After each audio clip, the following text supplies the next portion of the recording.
I remember the days when conspiracy theories seemed like apolitical fun.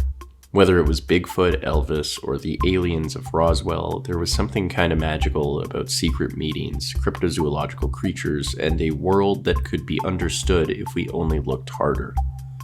Now, with the current pandemic and political instability, conspiracies have lost their fun appeal. Whether it be eroding trust in science and institutions, challenging the democratic process, or justifying prejudice and racism, the cause and effect of conspiracy theories appear to now more than ever be harmful to society as we know it. The question remains then, why do we believe them in the first place? Firstly, let's define a conspiracy theory. Yes, it's easy to say that a conspiracy is anything that is untrue or maliciously false. However, this would be dishonest.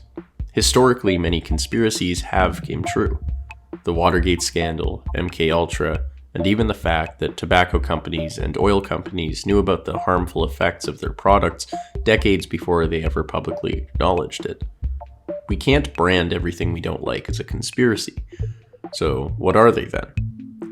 Simply put, a conspiracy theory is the belief that a number of powerful actors join together in a secret agreement in order to achieve a hidden goal, which is perceived to be unlawful or malevolent. Basically, it's when a bunch of bad dudes secretly get together and plan to do something very bad. From this definition, we can see that conspiracies help us to explain social events and phenomena that may appear unexplainable. When we are confronted with uncertainty, we tend to very quickly do anything possible to reduce it, since an incomprehensible world is also very uncomfortable. Several studies have actually demonstrated that induced feelings of uncertainty increases the likelihood that people will believe conspiracy theories. Specifically, they found that people were more willing to endorse political conspiracy theories. However, it's important to note that this wasn't a general endorsement of political conspiracies. Belief in these conspiracies only went up when the theories centered on an opposing political party. Uncertainty had no effect on believing conspiracies that involved their own preferred party. Overall, it is not enough to feel uncertain. Belief in conspiracies appear to require both uncertainty and a distrust of certain powerful groups. Why do we believe in these theories to reduce uncertainty? Today's video is sponsored by Endel. After 5 whole years, I'm glad to say that I have finally finished university. Gone are the days of an erratic sleep schedule, constant stress, deadlines, and focusing on too many things all at once. Right? Unfortunately, I've noticed that the many years of surviving as a college student has given a few bad habits.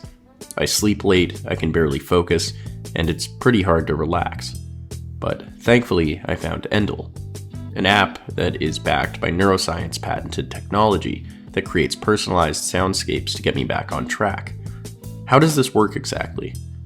Endel reacts to inputs like time of the day, weather, heart rate, and location in order to create a custom soundscape for whatever you're trying to do. Endel helps you boost productivity by helping you concentrate for longer periods of time, relax you through calming your mind to create feelings of comfort, and, most importantly for me, sleep by soothing you into a deep state of rest and relaxation. If you're in need of some mental clarity in order to improve your focus, then head on over to the link in the description and download Endel today.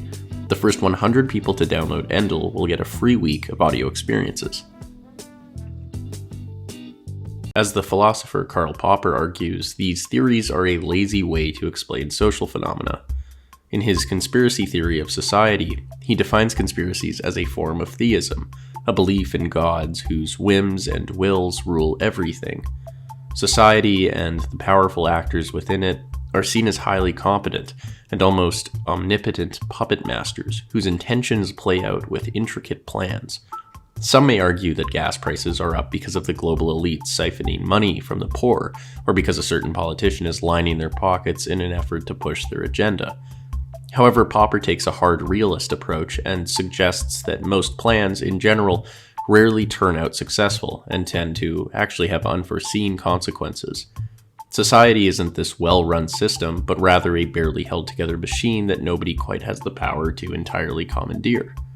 Instead of rising gas prices being part of some intentional scheme, it is much more likely that the phenomenon could be explained by boring economic policy. Popper suggests that intentional social action is very unpredictable in terms of consequences, and that it is the job of the social sciences to analyze why certain events happen both on a systematic and individual level. And how do we end up believing in them in the first place? We can look at a few cognitive mechanisms to help explain this. Firstly, there is pattern perception, the ability for one to connect the dots and find meaning between elements. This is highly useful in basically every interaction we have. If we didn't have this, the world would appear as a strange space of disparate particles with no apparent relationship with one another.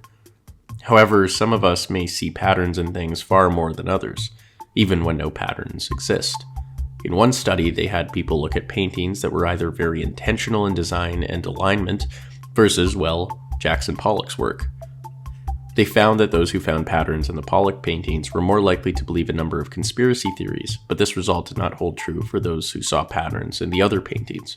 In tandem with increased uncertainty, seeing order in the chaos may leave one prone to conspiracies. Another cognitive mechanism is agency detection.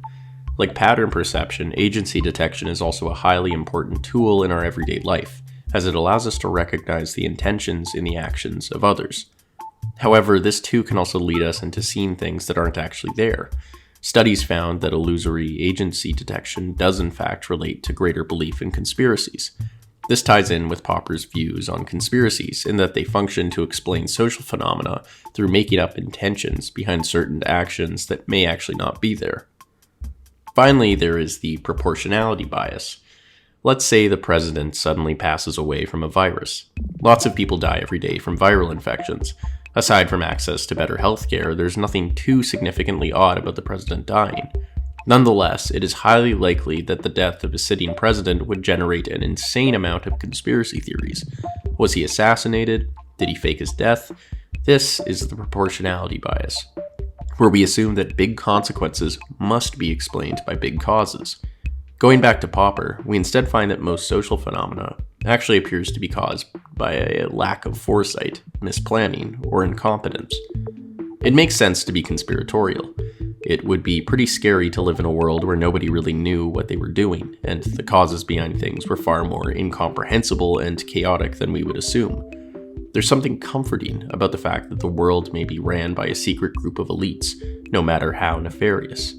For one, it gives us the idea that the world can actually be understood, and secondly, it frames us as potentially intelligent heroes who rise against the status quo and know what's really going on. So we post on forums, we go to rallies, and maybe sometimes our beliefs lead us to commit heinous acts. Personally, I think I'll just stick with believing in Bigfoot.